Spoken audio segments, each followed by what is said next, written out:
Bonjour à tous. La partie que je vais présenter, donc, c'est économie politique. C'est, comme on l'a dit, une introduction. Donc, bien sûr, il y a des concepts plus complexes qui ne seront pas abordés. Certainement, ils sont intéressants. Voilà, c'est clair que ça reste une introduction. Alors, on va commencer par, si vous savez tous vous munir de ce magnifique outil qui est WooClap. Donc, je vais le lancer. La première question, c'est d'où vient la richesse? Donc, selon vous, d'où vient la richesse? Avec une jolie phrase qui est: pour chaque dollar que l'on possède sans avoir travaillé pour l'avoir, il y a quelqu'un qui a travaillé pour ce dollar sans le recevoir. Donc voilà, je lance le WooClap et j'attends vos réponses. Donc du travail, en effet. Vous êtes globalement d'accord. Ah, la valeur, ouais. Il y a encore une autre chose que le travail, normalement. Alors, donc en fait, d'où vient la richesse? Pour Marx, il y a deux sources de richesse. Donc, comme vous l'avez dit, c'est le travail et c'est la partie que je vais aborder plus en profondeur. Mais il y a aussi la nature. La nature, pourquoi? Elle est organique et exploitable. Donc voilà. Souvent, on entend que les travailleurs coûtent cher aux entreprises, qui sont une charge pour les employeurs ou des phrases un peu dans le style.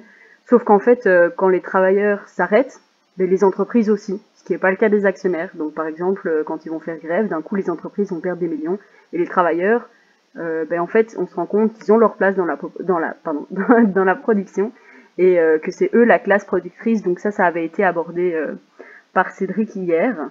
Vous avez abordé pas mal de choses, mais donc non, il faut retenir bien que c'est les deux choses, c'est le travail et la nature. Alors vous avez un petit schéma juste ici. Alors c'est la toute première ligne, c'est la formule de la circulation des marchandises. Donc c'est M marchandise, A argent et M marchandise. C'est-à-dire que on vend une marchandise pour acheter une autre marchandise. Le producteur, il livre la marchandise dont il n'a pas besoin et en échange, il perçoit une autre marchandise dont il a besoin pour sa consommation. Donc ça, c'est en fait l'échange normal. Donc le marchand, il a plusieurs poulets. Il va en vendre un contre une somme d'argent et en échange, il va acheter des livres pour éduquer ses enfants, par exemple. Donc ça, c'est la circulation des marchandises. Donc l'argent devient du capital quand il est employé à des fins d'exploitation du travail d'autrui. Et la forme générale du capital, c'est AMA. Ça veut dire qu'on achète pour vendre aux fins de s'enrichir. Bien sûr, il y a des intérêts à investir. Enfin, il n'y aurait pas d'intérêt à investir, pardon, si la somme d'argent au début et à la fin, c'était la même en fait. Donc le but, c'est qu'à la suite de l'opération, il y ait une plus grande somme d'argent qu'auparavant. Le but de la circulation, c'est donc l'augmentation de la valeur pour faire du profit. Et donc la formule intégrale, c'est A, M, A', où A' désigne la somme d'argent accrue. Et comme vous pouvez voir sur le schéma, en fait c'est cyclique. Donc ça va continuer. Le but, c'est continuellement de s'enrichir. Donc on a du capital avancé, c'est-à-dire un capital qui est mis en circulation, qui retourne à son possesseur avec un excédent. Mais alors d'où est-ce qu'il peut venir l'excédent? Souvent les capitalistes, ils répondront ça vient de la circulation des marchandises. Sauf qu'en fait, quand on fait un échange de marchandises et d'argent de valeur égale, donc équivalente, aucun des possesseurs de marchandises il pourra tirer de la circulation une plus grande valeur. Donc en fait, aucun des deux possesseurs de marchandises ne pourra tirer de la circulation une valeur plus grande que celle qu'il a incorporée dans sa marchandise. Et en réalité, donc dans la vie de tous les jours, on voit bien que toutes les classes capitalistes, elles bénéficient d'un accroissement de capital. Il est évident que le possesseur d'argent qui est devenu capitaliste, il trouve sur le marché une marchandise dont la consommation crée une valeur supérieure à celle qu'elle possédait elle-même. Donc en d'autres termes, le possesseur d'argent, il doit trouver sur le marché une marchandise dont la valeur d'usage posséderait elle-même la faculté d'être source de valeur. Et cette marchandise, en fait, c'est la force de travail. C'est ce que la DIA ici, elle explique. Donc on a une somme d'argent initiale qui permet d'acheter des usines et des machines, qui elles-mêmes produisent des biens dont la vente dégagera un profit. Le profit sera en partie réinvesti dans de nouvelles usines et de nouvelles machines, qui elles-mêmes produiront de nouveau du profit, et ça, c'est une accumulation sans fin. La société, comme on l'a vu hier, elle est divisée en deux classes antagonistes, et c'est la propriété privée des moyens de production qui est à l'origine de la division de l'organisation économique et sociale. Il y a donc ceux qui possèdent les moyens de production, qui sont les capitalistes et qui dominent et exploitent ceux qui ne possèdent que leur force de travail. Ceux-là sont les prolétaires. Et donc sur cette base, on doit aussi définir c'est quoi un moyen de production. Un moyen de production, ben, c'est tous les éléments matériels qui permettent la production, donc c'est-à-dire les machines, les bureaux, les moyens de transport, les terres agricoles, les matières premières et même l'énergie. Donc évidemment il y en a d'autres, mais c'est déjà de bons exemples. Donc, qu'est-ce que c'est que la force de travail? La force de travail, c'est la capacité à travailler. Donc, c'est pas un travail concret particulier.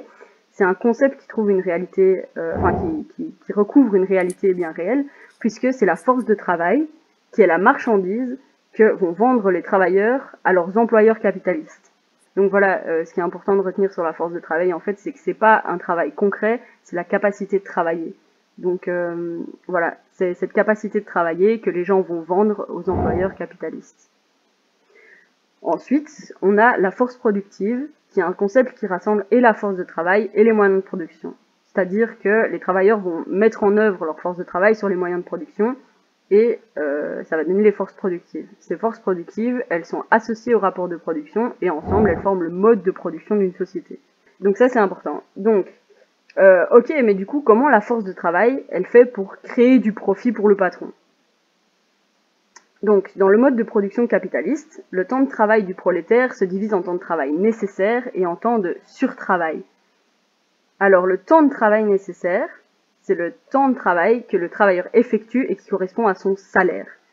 La plupart des richesses produites, c'est la part des richesses produites qui est dûment rétribuée, donc il produit de la richesse, il en reçoit une partie et c'est son salaire, et c'est ça qui lui permet sa reproduction de sa propre force de travail. C'est donc ce qui va lui permettre de satisfaire ses besoins, donc de se nourrir, de se soigner, de payer l'école à ses enfants, de se loger lui et sa famille. Donc voilà, ça c'est le travail nécessaire.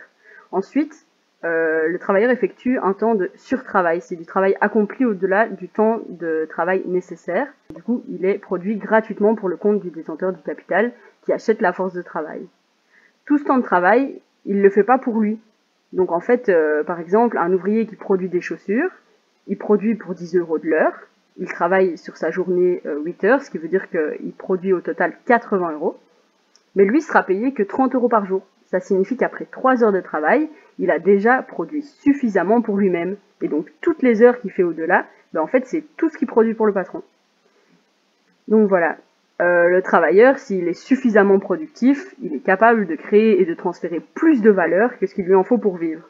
Donc sur une journée, il crée plus de valeur que ce qu'il en faut pour vivre. C'était ça que j'expliquais juste au-dessus. Et c'est la raison pour laquelle l'employeur achète la force de travail. C'est afin d'augmenter la valeur de son capital en lui insufflant le surtravail.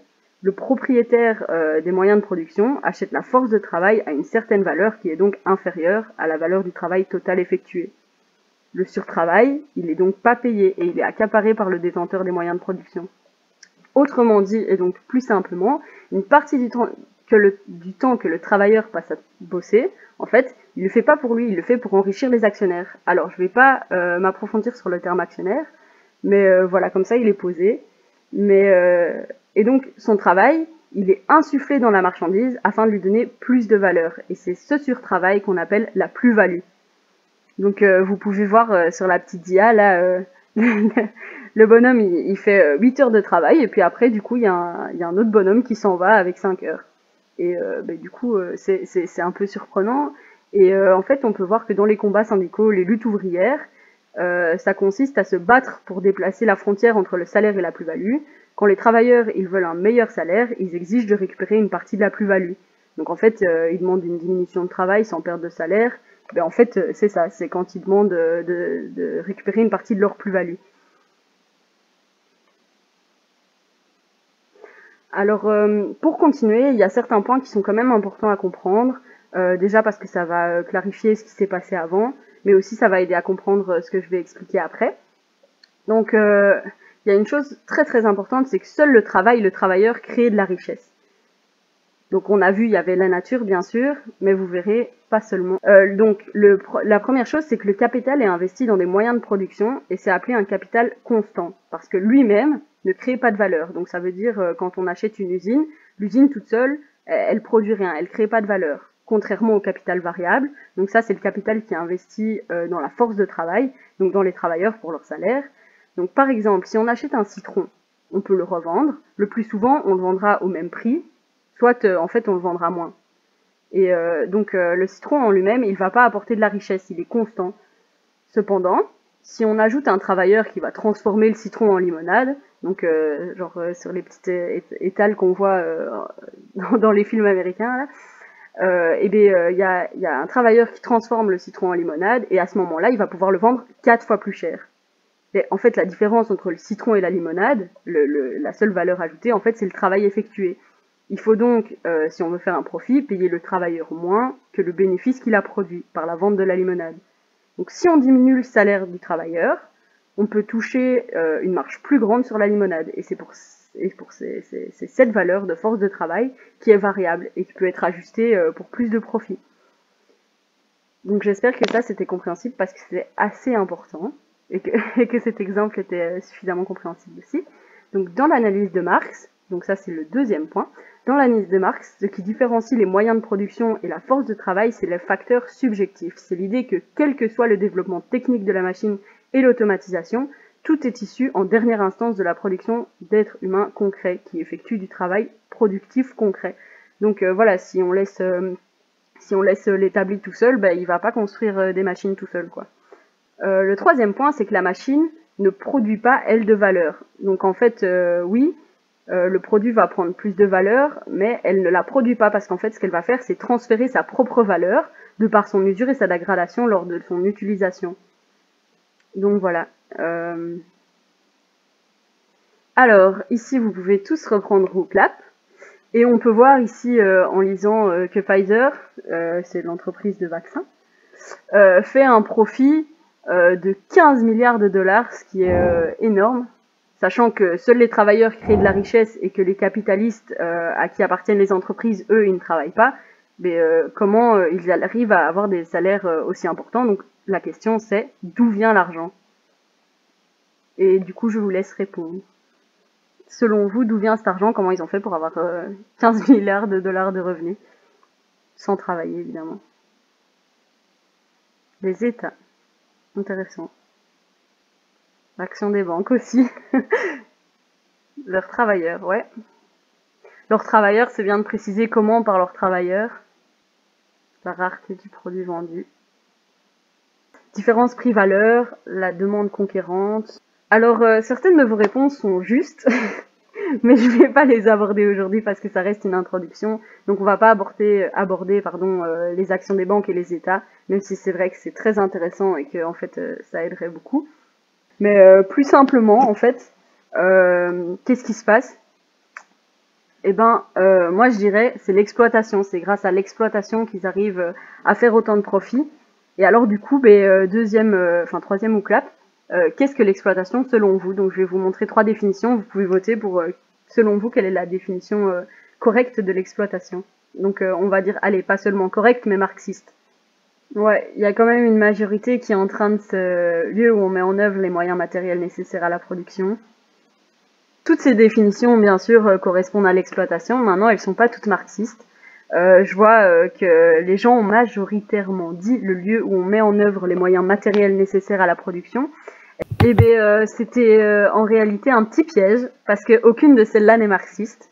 Et c'est pour ça que j'attendais que quelqu'un qui n'a pas répondu prenne la parole, parce que je pense que voilà, aucune n'est marxiste, mais en soi, aucune réponse n'est fausse, parce qu'elles correspondent tous à une définition de l'exploitation. Donc elles sont toutes correctes et en même temps toutes fausses par rapport au marxisme. Donc en fait, qu'est-ce que l'exploitation? Donc l'exploitation, sous le capitalisme, la force de travail, c'est devenu une marchandise.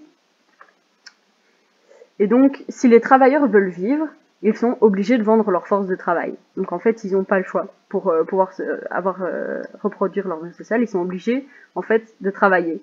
Donc lors de l'embauche, le patron, il achète via le salaire le droit de disposer de la force de travail d'un employé pour une certaine durée.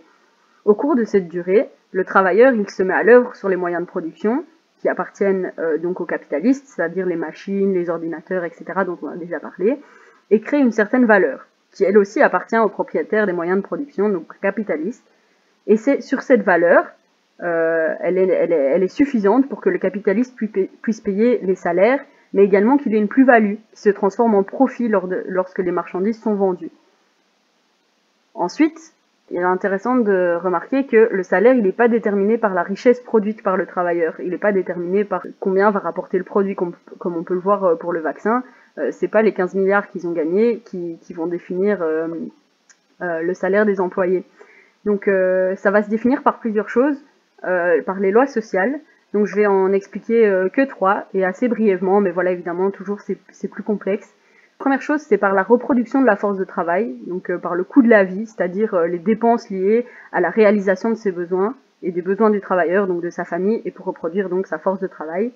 Donc c'est sa consommation en nourriture, logement, donc voilà. Il y a aussi la loi de l'offre et la demande. Donc en cas de manque de main-d'œuvre générale, les salaires ont tendance à augmenter parce que la marchandise force de travail, elle est devenue plus rare. Donc c'est pareil inversement, en fait, lorsqu'il y a un fort niveau de chômage, les salaires se dégradent. Par exemple, s'il y a trop d'informaticiens, on pourra les payer moins parce qu'ils accepteront plus vite le travail. Et donc si le taux de chômage est en hausse, les travailleurs accepteront des jobs moins bien payés parce qu'au moins ils en auront un. Et c'est aussi pour ça qu'on appelle le chômage de masse l'armée de réserve du capital. Car en fait, il est utilisé comme un outil économique pour garder les salaires plus bas. Donc en fait, on fait pression sur les travailleurs en leur disant « Oui, mais tu sais, de toute façon, il y a quelqu'un qui pourrait prendre ta place. » Il y a plein de gens qui sont au chômage, ils attendent tous de prendre ta place, et donc tu as de la chance de travailler pour ce salaire-là, parce que toi au moins tu travailles. Et donc le chômage est un élément intrinsèque au capitalisme afin d'avoir plus de profit.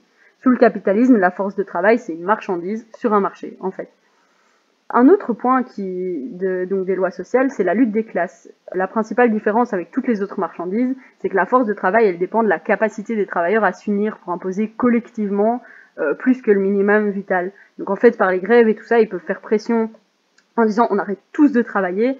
Ils peuvent faire pression sur les capitalistes qui vont se retrouver embêtés parce que du coup, ils vont avoir une perte de profit et c'est pas ce qu'ils veulent. Donc en fait, par la lutte des classes, par l'union, ils peuvent donc faire changer le salaire. Donc ça a une influence aussi. Donc le troisième point important, c'est sur le soi-disant marché du libre travail, ce sont les capitalistes qui ont la main mise sur l'emploi. Les travailleurs, eux, ils sont mis en concurrence, et ils doivent se vendre le mieux, et ils sont dans une position de faiblesse. Ils doivent accepter n'importe quel travail aux conditions de l'employeur. Ils peuvent pas imposer leurs propres conditions ou faire leurs propres choix. Surtout qu'il y a beaucoup de concurrence et de chômage, comme je l'expliquais juste un peu plus haut. Donc en fait, voilà, ils sont vraiment dans une position de faiblesse face aux capitalistes. Et donc, finalement, qu'est-ce que c'est que l'exploitation ? En fait, l'exploitation, c'est un rapport de domination qui consiste en l'appropriation par une classe du travail et des produits du travail d'une autre classe et se matérialise dans le mode de production capitaliste par le vol de la plus-value. Donc ça, c'est super important. Et c'est là que vous pouvez voir que ça se différencie par rapport aux autres définitions qu'on a vues plus haut. Donc voilà, vous pouvez reprendre votre clap. Et vous avez donc toute une série de petits personnages. Nous avons donc Jeff Bezos, qui est le propriétaire, désolé si je le prononce mal, qui est le propriétaire d'Amazon. Nous avons Fabien, qui est manager cadre d'entreprise. Nous avons Michel, qui est métallurgiste, et Lindan, qui est ouvrier dans le textile. Alors, dans ces trois-là, selon vous, enfin dans ces quatre-là, selon vous, lesquels ou lequel sont exploités? Donc, je suis ravie de voir que quelqu'un soutient Jeff Bezos en tant que personne exploitée. En fait, Jeff Bezos, non, il n'est pas exploité, il fait plutôt partie des grands exploiteurs. Hein. Jeff Bezos, qui est la deuxième plus grande fortune du monde, deuxième depuis quelques jours parce qu'avant il était premier. Nous avons donc Fabien, manager et cadre d'entreprise. Oui, en effet, il est exploité. Donc en fait, la bonne réponse, c'est qu'ils sont tous exploités, sauf Jeff. Jeff, qui lui fait partie des grands exploitants. Donc en fait, oui, évidemment, Lindan est un ouvrier dans le textile qui est exploité, et ça, en général, les gens ont assez facile à... Enfin, les gens s'en doutent assez bien. Michel, le métallurgiste, aussi. Et du coup, pourquoi Fabien, lui aussi, est exploité? En fait, c'est très simple, parce que faut comprendre l'exploitation comme ce que j'ai expliqué, c'est quelqu'un qui s'accapare le profit et la plus-value.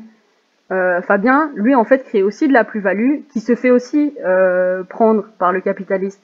Donc, par exemple, si Fabien travaille pour Jeff, et bien en fait, Jeff va lui prendre de la plus-value. C'est pas Fabien n'en prend pas à qui que ce soit d'autre. Il travaille comme enfin, c'est un travailleur, quoi.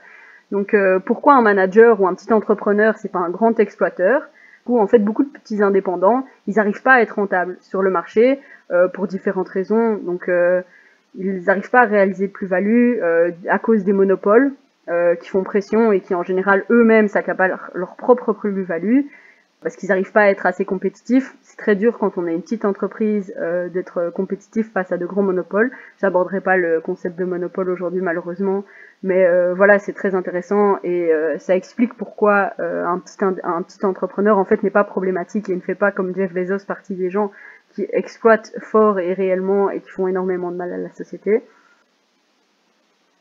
Alors, donc en résumé, pour que tout soit plus compréhensible, on a donc les capitalistes qui détiennent les moyens de production et qui s'approprient la production. On a les travailleurs qui doivent vendre leur force de travail pour vivre et reproduire leur force de travail. On a donc la plus-value, qui est la partie de richesse produite par le travailleur qui ne lui revient pas sous forme de salaire. Donc en fait, c'est toute la partie où il travaille pour le patron et uniquement pour le patron.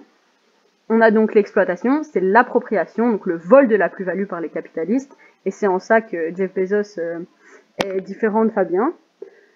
L'exploitation, c'est la source du profit du capitaliste pour la simple et bonne raison que seul le travail humain est source de survaleur, donc de plus-value. Et donc bien qu'à la base, la production utilise des richesses que nous offre la nature, donc ça c'est pour revenir à ce que je disais tantôt, pourquoi seul le travail produit de la richesse et pas la nature.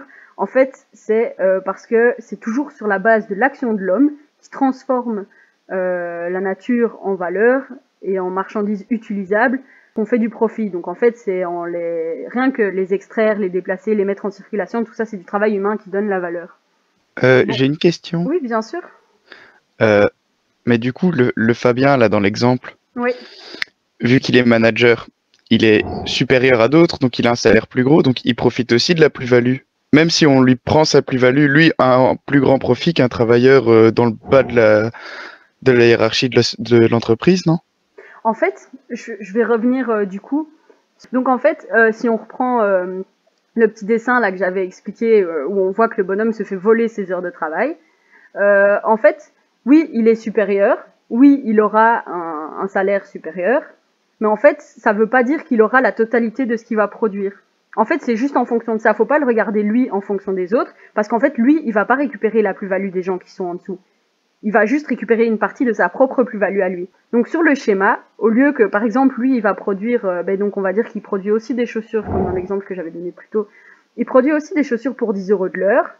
Lui, au lieu qu'on lui donne, donc à la fin de la journée de ses 8 heures, il aura produit 80 €. Au lieu qu'on lui donne 30 € parce qu'il a un grade moins important, on va lui donner 50 €. Donc oui, le capitaliste se fera peut-être un peu moins de plus-value, et encore, c'est pas certain, parce que ça dépend encore d'autres choses, mais ce qui est sûr, c'est que c'est par rapport à par rapport à ses propres heures de travail, il aura quand même une certaine plus-value qui lui sera volée. Lui n'aura pas volé à quelqu'un d'autre, vu qu'il fournit quand même du travail, lui. Moi, j'ai une petite question. Enfin, juste pour la définition de la plus-value, c'est juste le temps de travail en plus, enfin le temps de travail tout court. En fait, la plus-value, c'est quand tu travailles pour 8 heures, tu vas pas gagner ce que ton travail t'aura rapporté. Enfin, ce que ton travail aura créé comme valeur. Tu vas gagner un salaire qui te permettra juste la reproduction de la force de travail. Mais à côté de ça, toutes les heures que tu auras prestées en plus, ben celles-là, elles reviendront à la personne à qui appartiennent les moyens de production, donc au capitaliste. Donc la plus-value, en fait, c'est toutes les heures, donc si tu regardes ici sur le petit schéma, toutes les heures que vous avez, le travailleur, il fait 8 heures. Ok, super. Et après, il voit son patron partir avec 5 heures. Donc voilà, la plus-value, c'est les 5 heures avec lesquelles le patron est parti. Ok, mais du coup, ouais. En fait, du coup, la plus-value, c'est un peu le temps de travail, on va dire, inutile par rapport aux besoins concrets des gens. C'est ça. C'est le temps de travail effectué juste pour ton patron, pas pour toi, pas pour répondre à tes besoins. Ça va, merci. Donc, comment le capitaliste il peut faire pour s'approprier la plus-value? La première chose, pour prendre la plus-value, c'est qu'il peut diminuer les salaires. Donc en fait, ils font travailler les mêmes personnes pour moins de salaire. Donc ça revient un peu à la question que tu avais posée. Voilà, on te prend encore plus d'heures de plus-value. Ensuite, on peut aussi en augmentant le temps de travail pour le même salaire. Donc on te fait travailler plus, mais on te paye exactement tout autant. Et ensuite, en s'appropriant le résultat de la productivité accrue. Donc la productivité, c'est le fait qu'on peut produire plus de valeur dans un même temps. Donc sur une heure, par exemple, au lieu de produire pour 10 €, on produira pour 15. Donc on pousse les travailleurs à être plus productifs, et comme ça, ils rapportent plus sur un même temps. Mais ça ne va pas changer leur salaire. Donc par exemple, on voit souvent des méthodes de management. Une, c'est ils mettent des chronomètres. Donc t'es chronométré et t'as un certain temps pour effectuer une tâche. Donc là, en fait, ça te pousse à la productivité, parce que si tu fais pas ta tâche dans un certain temps, tu risques d'avoir des sanctions. Et du coup, ça, le travailleur, il veut pas. Donc voilà, avec ces 3 points, enfin en faisant ces 3 choses, l'exploitation, elle augmente, et donc on crée plus de richesse. Cependant, la richesse, elle n'arrive pas dans les salaires, elle arrive directement dans les poches des capitalistes. Aujourd'hui, on arrive à une situation, enfin vous pouvez voir 2 articles, on arrive à une situation assez problématique et assez absurde, on peut le dire. C'est qu'on n'a jamais été aussi riche, donc on n'a jamais eu autant d'argent sur nos comptes. Les Belges n'ont jamais eu autant d'argent sur leurs comptes, mais en même temps, il y a presque 50% des travailleurs qui peuvent même pas mettre 1 € de côté à la fin du mois. Et eux, ils s'en sortent pas, quoi. Il y en a qui peuvent même pas, non seulement ils peuvent pas mettre de côté, mais ils savent pas reproduire leur force de travail. Il y a des gens qui sont payés une misère. Donc on produit toujours plus de richesse d'année en année, mais elle est accaparée par une minorité. Et du coup, on arrive à des absurdités comme celles qu'on peut voir ici. Il y en a qui se battent vraiment pour avoir un salaire de misère, et ça c'est vraiment à cause du capitalisme. On peut voir une seconde partie, qui est la partie de la crise. Donc ce qui se passe souvent dans le capitalisme, c'est qu'il y a des crises. La crise, elle vient d'une grosse contradiction dans le capitalisme, qui est à cause de la recherche du profit maximum. Donc les capitalistes, ils veulent toujours de plus en plus de profit, mais pour donner en même temps le plus petit salaire possible aux travailleurs. Donc ils veulent tout le temps maximiser leur plus-value, mais quand on produit plus, ce qui se passe, c'est aussi qu'il faut que ce soit vendu. Donc il faut plus de consommateurs. Et ça pose un problème, parce que si on appauvrit la population de plus en plus, elle peut pas consommer de plus en plus. Donc on arrive à un moment à ce que Marx appelle la surproduction. Donc la crise de surproduction, c'est quand on produit plus que ce que la population est capable de consommer. Et ça crée donc des crises de surproduction, c'est ce que je disais. Donc voilà, vraiment, le schéma ici, ce qu'il explique, c'est que le capitalisme, il cherche le profit maximal. Comment il trouve son profit maximal? C'est en augmentant la production et en diminuant les salaires. Sauf que quand on diminue les salaires, les gens, ils peuvent plus consommer. Et quand il y a trop de production par rapport à ce que les gens peuvent acheter, et du coup on tombe dans une crise de surproduction. On voit donc l'anarchie de la production capitaliste, et elle s'illustre par une petite citation de Marx, qui est « La raison ultime de trouver les véritables crises demeure toujours dans la pauvreté et la pauvreté et la dérisoire consommation des masses, en face de la tendance de la production à développer les forces productives comme si elles n'avaient pour limite que la capacité de consommation absolue de la société. » Ce qu'il faut comprendre ici, c'est que dans l'histoire de l'humanité, c'est complètement dingue, parce que, ce qui se passe, c'est complètement dingue, parce qu'en fait, avant le capitalisme, les crises qui se passaient, en fait, c'était plutôt des crises de manque. Donc, par exemple, quand on manquait de blé, il y avait des crises de famine.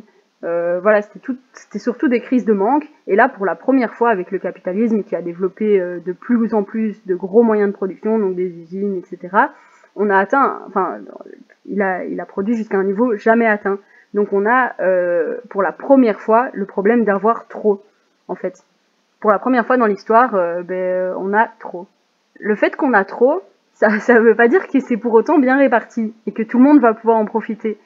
Donc il s'agit ici, donc c'est ça, c'est paradoxal en fait, parce qu'on a beaucoup, mais que pour autant tout le monde n'a pas ce qu'il lui faut, donc tout le monde ne répond pas à ses besoins. C'est donc pas un problème de production, mais un problème de répartition. Le capitalisme, il crée des richesses hors normes, mais il n'est pas capable de les répartir correctement. Donc par exemple, on produit le double de nourriture nécessaire à l'humanité, mais en même temps, ça n'empêche pas qu'il y ait des SDF et des gens qui meurent de faim.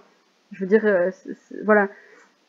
Cette crise d'excès, c'est complètement paradoxal parce que non seulement ça vient d'un problème de répartition, mais ça vient aussi d'un problème de l'anarchie de la production. Il n'y a rien qui régule la production à part la recherche de profit. Il n'y a personne qui va dire ben non, là on arrête de produire, là on produit plus ça, etc. Non, la seule chose qui vaut là-dedans, c'est la recherche de profit, la volonté toujours de plus-value, de plus de profit.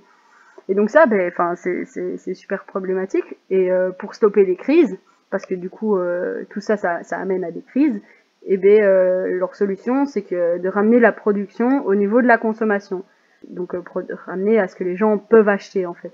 Et pour ça il faut faire des ajustements drastiques, et donc ils détruisent une partie de la production, ils détruisent une partie des marchandises invendues, ils ferment les usines, ils détruisent les emplois. Et ça en fait c'est dans cette manifestation là qu'on connaît la crise. C'est cette partie destructrice, donc cette partie où on rentre un peu dans un cercle vicieux, c'est-à-dire que les gens perdent leur emploi, donc ils peuvent acheter encore moins. On se retrouve face à une crise où où la réaction est problématique et les gens se retrouvent du coup sans emploi.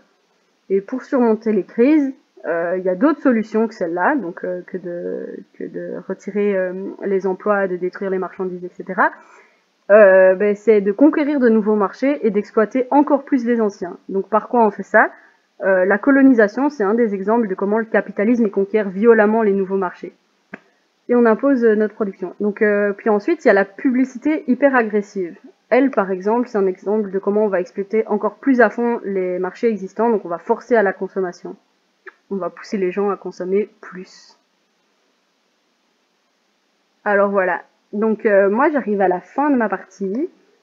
Pour aller plus loin, je vous invite à voir cette vidéo, la vidéo que je vous mets ici en lien. Donc voilà, n'hésitez pas à la regarder, elle est vraiment super intéressante. Et maintenant, si vous voulez, vous pouvez me poser vos questions.